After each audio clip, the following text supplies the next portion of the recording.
souhaite la bienvenue sur Sinan Stories. On va faire un tirage avec le tarot mythique. Je vais t'inviter à te poser, plutôt à te concentrer sur la problématique qui est la tienne en ce moment, celle qui peut-être occupe un peu tes pensées, celle pour laquelle tu aurais besoin d'être guidé, accompagné, de recevoir des messages, des informations, peut-être des confirmations, en tout cas du soutien. Tu peux à tout moment demander de l'aide dans ton cœur et ton message, ta prière sera entendue. N'hésite pas également à faire appel aux gens qui t'entourent et en qui tu as confiance. Je te laisse évidemment faire le vide à l'intérieur de toi, prendre une respiration, te détendre, poser l'intention d'être guidé et on va prendre un message spontané d'abord du tarot mythique par rapport à ta problématique. Qu'est-ce qu'on souhaite te dire? La maison Dieu. On te parle d'accepter un effondrement. Rien de solide ne peut se construire sur le sable. On te dit également ici que rien n'est gravé dans le marbre.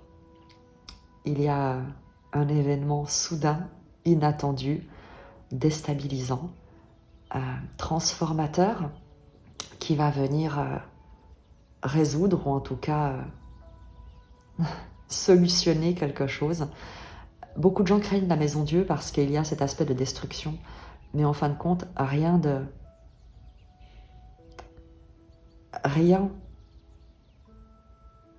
ce qui est juste et bon pour toi ne peut être détruit. Rien de ce qui est construit d'une manière solide et porteuse et qui contribue à ton expansion ne peut être détruit. Ce qui est détruit, ce sont toujours les barrières, les limitations, les croyances, les blocages, toutes les formes d'enfermement et d'attachement qui limitent l'exploration à laquelle ton âme souhaite s'ouvrir. Donc il y a avec la maison Dieu, pour répondre, en tout cas pour introduire cette réponse à ta question, une idée de bouleversement. C'est comme si quelque chose de fracassant, d'inattendu. As d'épée. Une communication, une vérité, une déclaration, une clarté d'esprit, une compréhension. Tu sors de l'obscurité, tu sors du doute, tu sors des illusions. Avec l'as d'épée, on est sur un esprit aiguisé, une parole impeccable. Il n'y a pas de doute, on est sur un as. C'est une nouvelle manière de s'exprimer, une nouvelle manière de parler. C'est une déclaration, une vérité, une communication qui est peut-être fracassante, mais ô combien libératrice, vraie, et qui te donne une information. On est vraiment ici sur l'idée d'une révélation, comme un éclair de génie. Évidemment, maison Dieu et l'as d'épée, c'est comme si tu avais un éclair de génie, une ampoule s'allume dans ton cerveau.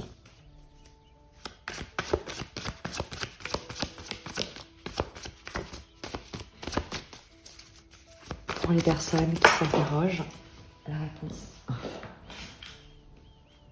Roi d'épée. Est-ce que une figure d'autorité, est-ce que tu attends un jugement, est-ce que tu attends une décision, est-ce que tu as fait appel à quelqu'un pour trancher un litige, pour te libérer, pour prendre une décision? Le roi d'épée nous parle d'une figure d'autorité intègre, qui voit clair, qui ne se laisse pas influencer,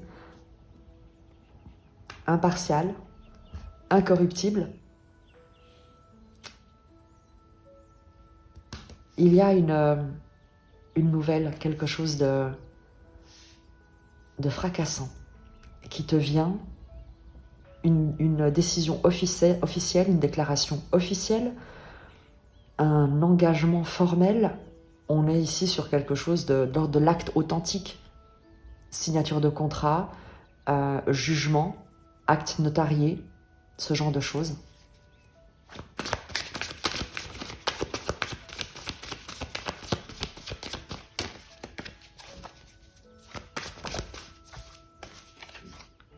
Trois de denier, c'est un engagement.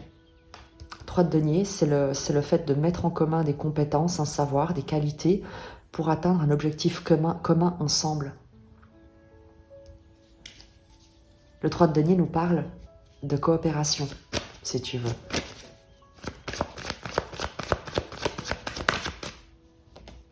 Roi de coupe. Une coopération dans un environnement immensément aimant, soutenant, protecteur.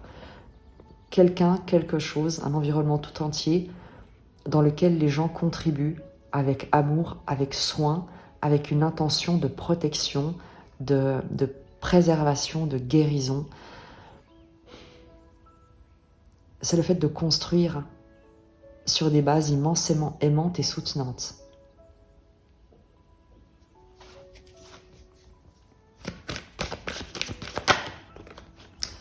Vide de denier.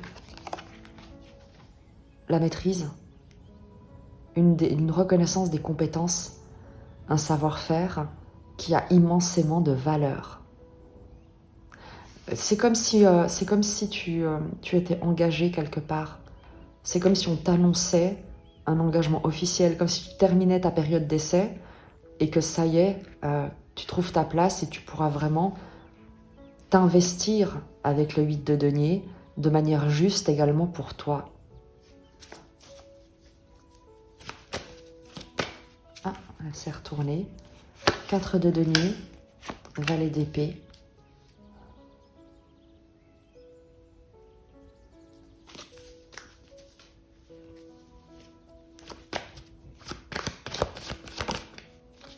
Reine de coupe.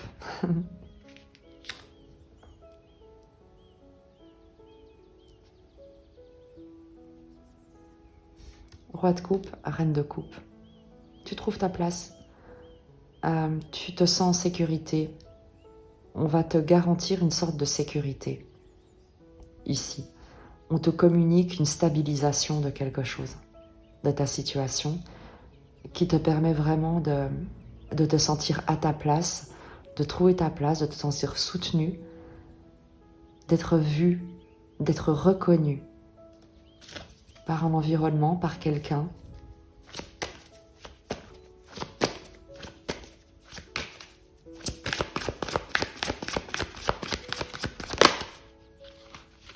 Reine d'épée, roi d'épée, cavalier de denier. C'est un chemin de prospérité qui est mérité. Je sais pas comment dire. Il y a une notion vraiment de reconnaissance, d'être avec les bonnes personnes, à la bonne place, d'avoir les qualités exactement qui sont nécessaires au bon endroit. Un sentiment personnel d'être aimé, d'aimer, de pouvoir être, tu sais, de plus avoir besoin de se battre, de plus être sur la défensive, mais de pouvoir utiliser son intelligence, reine d'épée, pour progresser. Et non plus pour se défendre, pour se méfier, pour se protéger. Il y a une redirection énergétique ici, où tu cesses de te battre, tu cesses de te défendre, tu cesses de lutter pour t'investir avec le cœur dans des environnements qui contribuent au plus grand bien. Les gens dans cet environnement-là souhaitent vraiment pouvoir faire des jolies choses, travailler en paix, exprimer leurs talents, leurs qualités, leurs compétences d'une manière libre et juste. C'est une redirection énergétique que tu es en train de vivre. 3 de bâton, de nouveaux horizons. Tu t'ouvres à de nouveaux horizons. C'est la fin de la lutte, la fin du combat.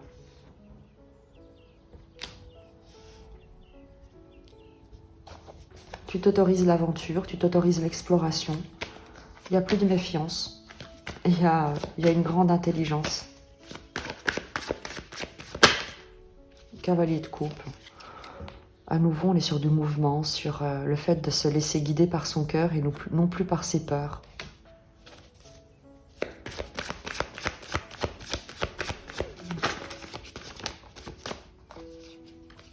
8 de bâton, une nouvelle énergie, de communication juste, équilibrée.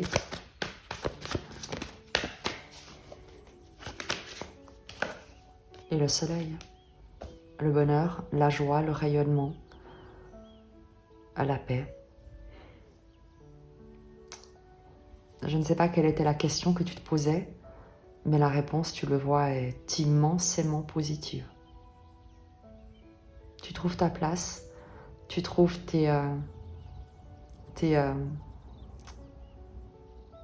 des gens avec lesquels t'investir, travailler, construire, prendre soin de toi et d'eux. Un environnement dans lequel ton intelligence ne sera pas une menace, mais que tu pourras mettre au service d'un développement serein, stable, prospère, qui va te conduire vers de nouveaux horizons et qui vont très certainement également de plus en plus t'autoriser, te permettre à t'y engager depuis le cœur et non plus depuis la peur. C'est très beau, c'est vraiment très beau. Je ne sais pas quelle était ta problématique. 10 de coupe en haut de deck. Le bonheur, l'harmonie, la contemplation d'une vie immensément heureuse. On va voir quel est le message pour toi par rapport à ta question avec l'oracle de la sagesse d'Avalon. Le gnome, blessure à l'ego.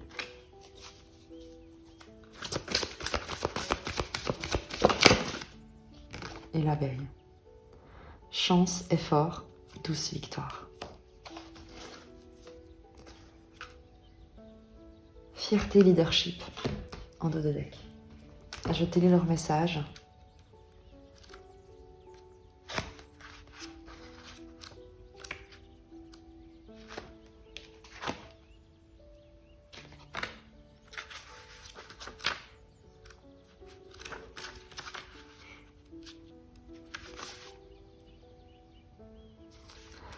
Lorsque vous rencontrez le gnome, c'est que vos projets vont mal tourner, à moins que cela n'ait déjà commencé. Le gnome s'emploie à vous faire dévier de votre trajectoire en murmurant des sorts qui sèment en vous la peur, le ressentiment, la suffisance, la cupidité, la gloutonnerie, la procrastination et la dépendance. Lorsque le gnome se manifeste, vous ferez bien de tout arrêter et d'examiner de près vos motifs. Seriez-vous poussé par l'égocentrisme? Ce que vous vivez en ce moment réveille-t-il de vieux fantômes blessés qui ne sont pas encore guéris? Avant de poursuivre sur la même trajectoire, prenez le temps de faire un examen de conscience. Le gnome représente l'ego blessé et l'influence de ce dernier sur votre vie. Dans les sombres recoins de votre psyché, des blessures refoulées refont surface en vous ou au cœur de la dynamique entre vous et quelqu'un d'autre. Ne faites rien et ne bougez pas. Dirigez l'énergie de l'amour vers vous-même et les autres, personnes concernées, et rappelez-vous que tout est lié par le divin. Il vous suffit de penser ardemment à l'amour et à l'équité pour que le gnome disparaisse et perde son pouvoir. Et tu le vois, les cartes sont tellement positives ici que c'est ça qui est en train de se déconstruire, de s'effondrer. C'est avec ça que soit une décision, un contrat, un engagement, un acte formel, une figure d'autorité te permet de sortir soit de relations toxiques, soit d'un discours que tu avais toi-même envers toi-même et qui était destructeur. Mais c'est terminé ça. Je te lis l'abeille.